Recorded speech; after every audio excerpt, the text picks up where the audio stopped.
Tonight we're going to make Hutspot, a staple of Dutch cuisine in the winter. As you can see, it has a bunch of carrots. I got medium-sized carrots, there are about 10 of them, which I already peeled, 2 large potatoes, 1 lemon.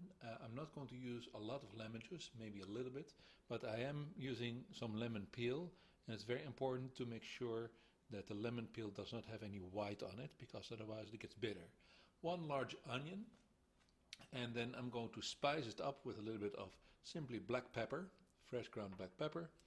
I use bay leaf powder in this case because this is going to be a mash, and I'm using some vegetarian bouillon mix, mushroom flavor, because that gives it actually sort of like what the Japanese call umami. It gives it a little bit of hearty flavor. Some people like to use meat bouillon or chicken bouillon. You can use whatever you want. I like vegetarian bouillons because this is actually a vegetarian dish. Also, many Dutch people actually put in fried bacon. I'm not a fan of bacon, so I leave it out. I'm also adding garlic, which in the Dutch cuisine they usually don't do. But what I usually do is fry the garlic first. I'm going to peel it, and then I'll show you how to brown the garlic, and I add that later on. That is basically in lieu of bacon. So on medium fire, I'll show you. I'm putting a fairly large pan, a soup or stock pan. It's actually a half-size stock pan, and I'm adding a nice bottom of oil. I use extra virgin olive oil, and I don't have to let it get hot. I'm going to fry the garlic.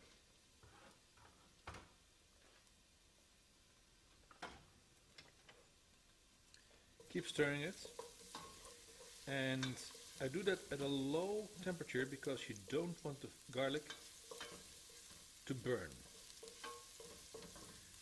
Burnt garlic starts tasting very bitter. I just want it ever so slightly browned, and I'm even going to lower this a little bit. This needs to go slow. It just needs to caramelize, and you get a sweet, crispy, nice roasted garlic flavor.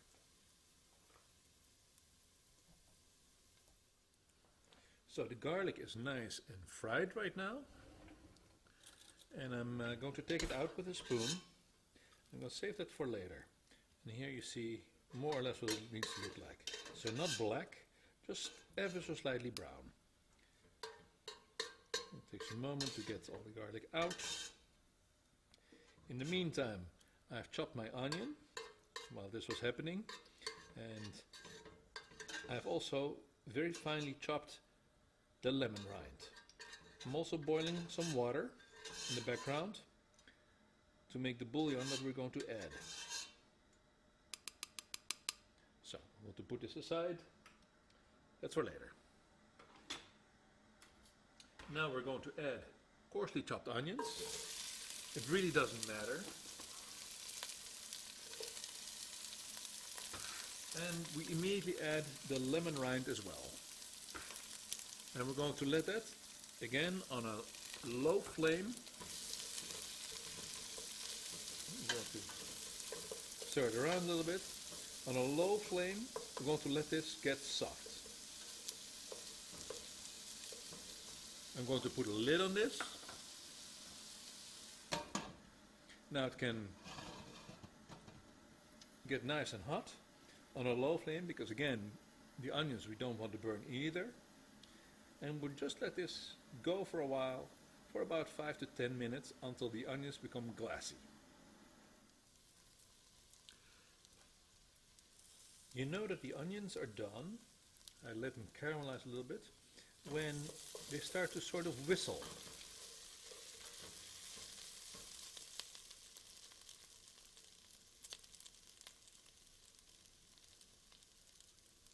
At this point, they're not really brown, they're just caramelized ever so slightly. I'm going to add my potatoes and my carrots, which I have put in small cubes, or cut them in small cubes, everything in at once. Doesn't really matter. I'm going to stir it a little bit so that it's evenly divided over the pan. In the meantime, I made my bouillon, and here I have 2 cups of bouillon that I'm going to add.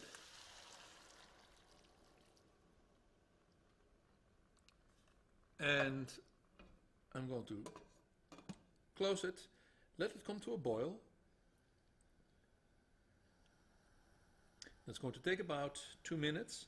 Once it comes to a boil, I turn it completely low and let it simmer with the lid on until everything becomes soft and ready to mash.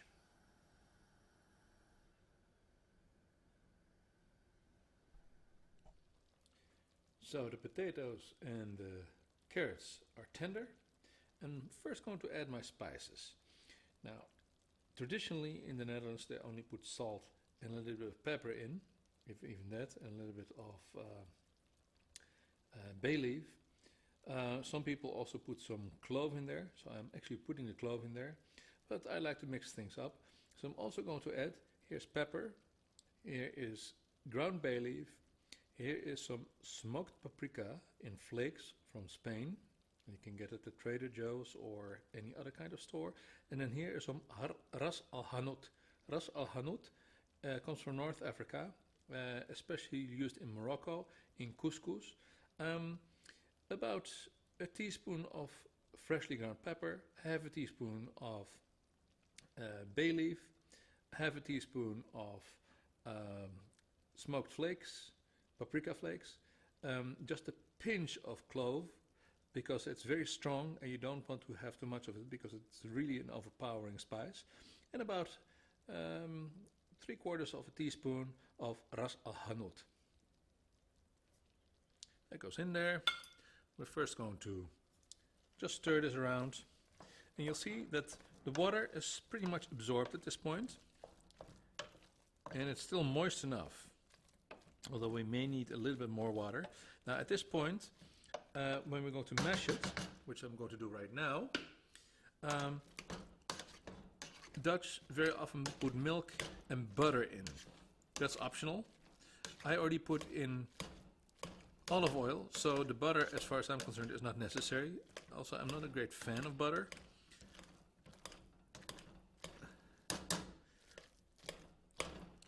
And we're going to mash this until this is really more or less like a mashed potato kind of dish.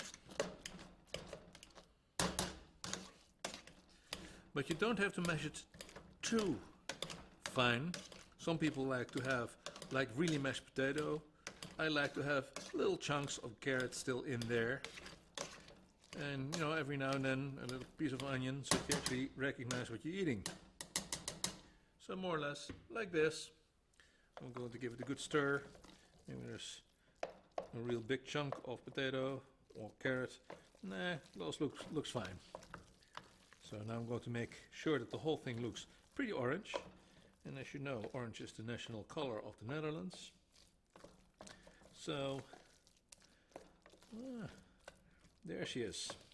Pretty good. We're going to just taste it a little bit. Now, I was careful with the salt, or with the bouillon. You can always make it saltier. You can't make it less salty.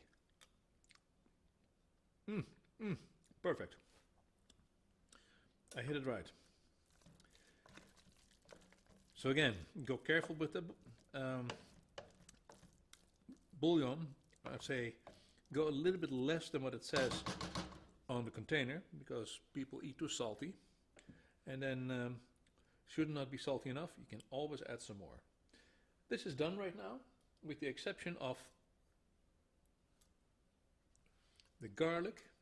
Like I said earlier, some people like to do this with bacon. That is possible. I don't like it. So I'm just going to stir the roasted garlic in here right now. And we're going to let this stand and cool it down for a little bit. It will stiffen up a little bit. If it becomes too stiff, then you can always add a little bit of water. Be careful, because as you heat it up, it tends to become a little more soft again.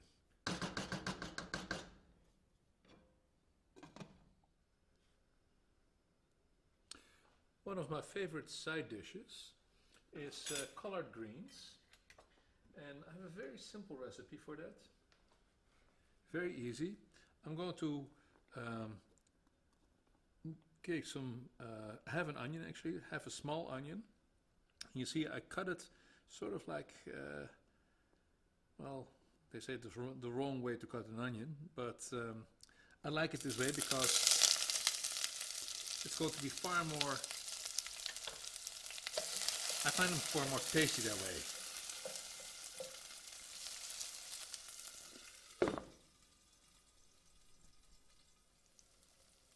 On a low flame, sort of low to medium, I let the onions just slightly brown for 2-3 minutes, and then I'm going to add the collard greens, stems in very small parts first, and I did this one, I didn't cut very well, so that's going to be cut differently. Okay, this is fine. Stems first because they take the longest to cook. This is a fairly quick dish. Takes about a grand total of about 15 minutes. Easy, very healthy. Going to close this, and in the meantime I'm going to cut the rest of my greens. I've cut the rest of my greens, and they're thoroughly washed, and with just the water that's still on there, I'm going to add that to the pan. Let's see how much I can put in there. Well, it actually all fits.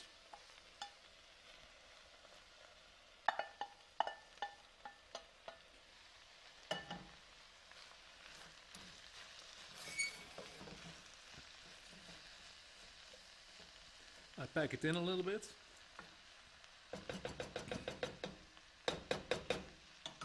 I put the lid back on, and I let it come to sort of like a steam until the steam comes to the lid.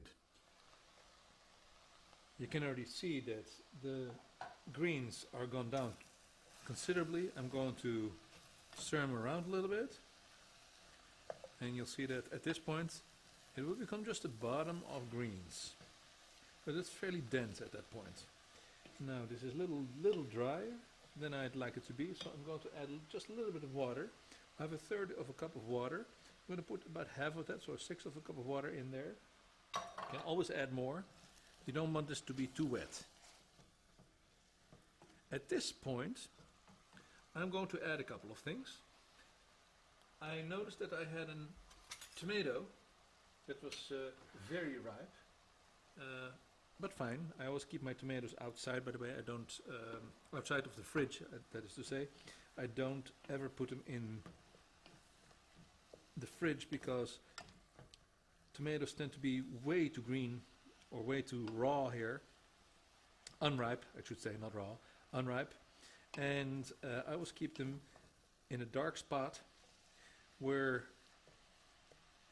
over the course of about a week they become really intense red and far more flavorful.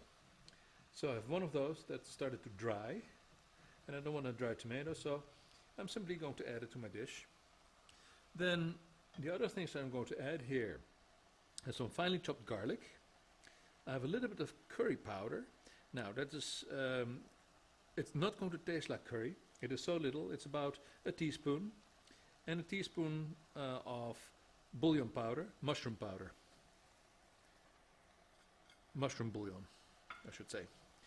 And I'm going to stir that. Instead of the bouillon powder, you can also simply use salt, is fine too. And now the real piece that makes it taste really good is some fresh nutmeg. I have one of those nutmeg graters. You can buy it grated already, and that's fine. Not too much because it's a very overpowering flavor. I have a whole bunch of nutmegs that I bought years ago, They really keep their flavor this way and only release it when you grate them. It already smells very good. I'm going to add a little bit of water because it's still a little dry, so basically the entire third of a cup is in there right now. I let this come to a boil, and at that point I put it very low and let it cook for another, I'd say 5 minutes. Long enough for me to fry my fish sticks, which is what I'm going to add with them. Lid on top, and we just let it. So the greens, after about 5 to 10 minutes, depends a little bit on how tough the greens are. These were a little tougher, so I gave them 10 minutes. They're done, and right now they're nice and dry. Again, I had them on the lowest flame possible. In the meantime, I fried up some fish sticks over there. It's Saturday, so I deserve them. Yum, yum, yum, yum. And we're going to go and make ourselves a plate.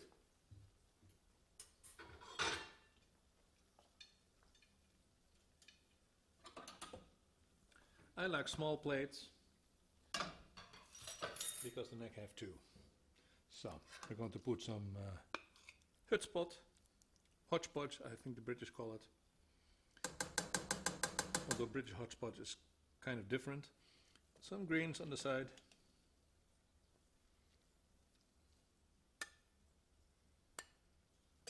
And I'm going to take, I probably shouldn't have done that, 3 fish sticks.